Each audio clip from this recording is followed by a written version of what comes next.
नमस्कार, मैं हूं प्रतिमा पांडे और आप देख रहे हैं V9 न्यूज। देश और दुनिया की तमाम छोटी बड़ी खबरों के साथ चलिए शुरुआत करते हैं खबरों का सिलसिला। म्यूजियम में होगी 12 दीर्घा, 5 ऐसी दीर्घा जो लेटेस्ट टेक्नोलॉजी 3D 7D और इमर्सिव टेक्नोलॉजी से होगी सुसज्जित। मार्च तक मंदिर में लगने वाली सभी मूर्तियों को किया जाएगा स्थापित। यात्री सुविधा केंद्र में स्थापित होगी गोस्वामी तुलसीदास की प्रतिमा। म्यूजियम के दीर्घा में हनुमान जी की इमर्सिव टेक्नोलॉजी से दिखाई जाएगी भगवान राम से संबंधित उनकी लीला और कृत्य। 500 वर्षों के संघर्ष का इतिहास भी बताई जाएगी।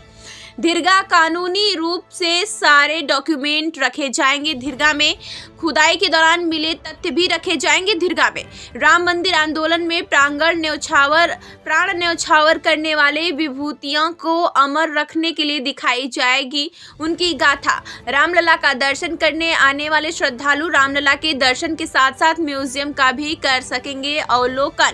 राम मंदिर निर्माण समिति के चेयरमैन नृपेंद्र मिश्रा ने दी जानकारी। मैंने कुछ विषय तो कल बताए थे आप सभी को, और मुख्य रूप से वो मंदिर के निर्माण से और जो अन्य भवन थे उनके निर्माण की प्रगति से संबंधित थे। कल अंतर्राष्ट्रीय राम कथा संग्रहालय में भी काफ़ी विस्तार से चर्चा हुई।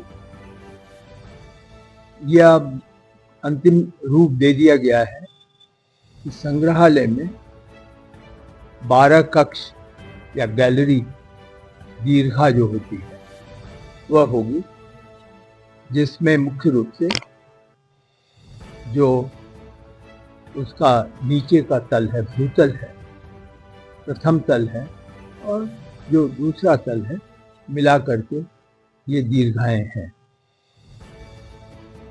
5 उसमें ऐसी दीर्घाएं हैं जिसमें जो लेटेस्ट टेक्नोलॉजी या तकनीकी उपयोग करके और 3D और 7D के माध्यम से, और एक टेक्नोलॉजी होती है जिसको कहते हैं इमर्सिव टेक्नोलॉजी, जो आज के युग में आधुनिकतम म्यूजियम जो बन रहे हैं उसमें इस्तेमाल उपयोग में लाई जा रही है। तो उस टेक्नोलॉजी को मिलाकर वह 5 दीर्घाएं होंगी। उसमें से एक महत्वपूर्ण दीर्घा जो है भगवान हनुमान जी की बारे में होगी, जिसके बारे में केंद्र सरकार ने IIT चेन्नई को कार्य सौंपा है, धनराशि भी दे दी है, और अगले 5 माह में हनुमान जी के कृत्य जो रहे हैं, मुख्य रूप से जिनका संबंध भगवान राम से है, उसका भी एक दीर्घा बनाई जाए। यह भी निर्णय अब अंतिम हो गया है कि जो राम मंदिर से संबंधित कानूनी पक्ष है वह पिछले 500 वर्ष के जो भी अभिलेख या जो भी तथ्य होंगे उनको प्राप्त करके और एक कानूनी दीर्घा या कानूनी कक्ष जो केवल एकमात्र भगवान राम के इस मंदिर से संबंधित जो भी डेवलपमेंट हुए थे उनके बारे में होगा, जिसकी पिछले 500 वर्ष की अवधि तक सीमित रखा गया है। आप सब अवगत ही हैं कि कुछ महान आत्माएं आंदोलन के समय उन्होंने अपना जीवन दान दिया। तो इसी कानूनी दीर्घा के बाद जो अगली दीर्घा होगी उसमें इन लोगों की कथा या गाथा या जो योगदान हुआ उसके बारे में भी हम एक तरीके से पहचान यहाँ पर इस प्रकार बनाएंगे कि वह सदा सदा के लिए अमर रहे। नीचे के भूतल में एक महत्वपूर्ण प्रदर्शनी कक्ष होगा जहाँ पर कि भगवान राम की लीलाओं की प्रदर्शनी अलग अलग समय पर अलग अलग कथा को लेकर प्रस्तुत की जाएगी। अन्य दीर्घाएं जो हैं उसमें एक अंतर्राष्ट्रीय भगवान राम का संदेश और महत्व क्या था उसको दिखलाया जाएगा और उनकी जीवन गाथा और अयोध्या का महात्म, यह सभी चीजें दीर्घा जो अन्य दीर्घाओं को आवंटित किया गया है। अब अगला कार्यक्रम या कार्यवाही या जो सौंपा गया है कार्य वह है कि इन सब दीर्घाओं की जो स्क्रिप्ट है, क्योंकि स्क्रिप्ट से ही बाकी तकनीकी कार्य शुरू होता है, तो इस स्क्रिप्ट को सौंप दिया गया है। यह लिखा जाएगा, न्यास उस स्क्रिप्ट की स्वीकृति देगा और उसके बाद तकनीकी वहाँ पर दीर्घाओं का इस्टेब्लिशमेंट होगा। अनुमानित है कि लगभग 9 महीने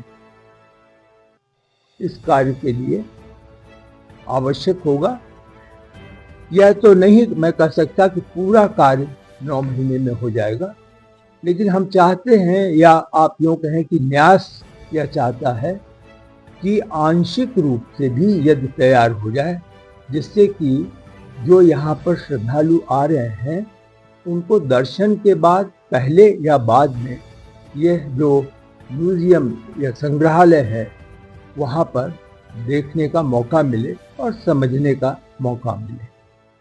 तो अब इस कार्य के लिए अब कोई निर्णय एक तरीके से वांछित नहीं है और अब आगे की कार्यवाही जिम्मेदारी हम सभी पर है और हम प्रयत्नशील होंगे।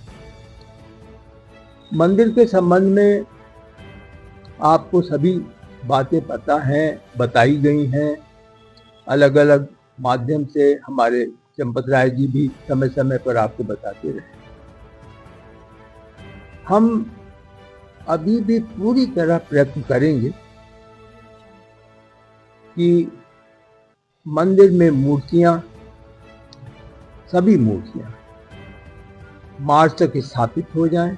मुख्य मंदिर में, सप्त मंडप जो है उसमें और परकोटा में, और जो श्रद्धालु सुविधा केंद्र है वहाँ पर तुलसीदास जी का कल हम लोगों ने उसका भी निरीक्षण किया। तुलसीदास जी जिस स्थान पर वो स्थापित किए जाएंगे उसका निर्माण पूरा हो गया है और हम इस स्थिति में हैं कि फरवरी के प्रथम सप्ताह में या दूसरे सप्ताह में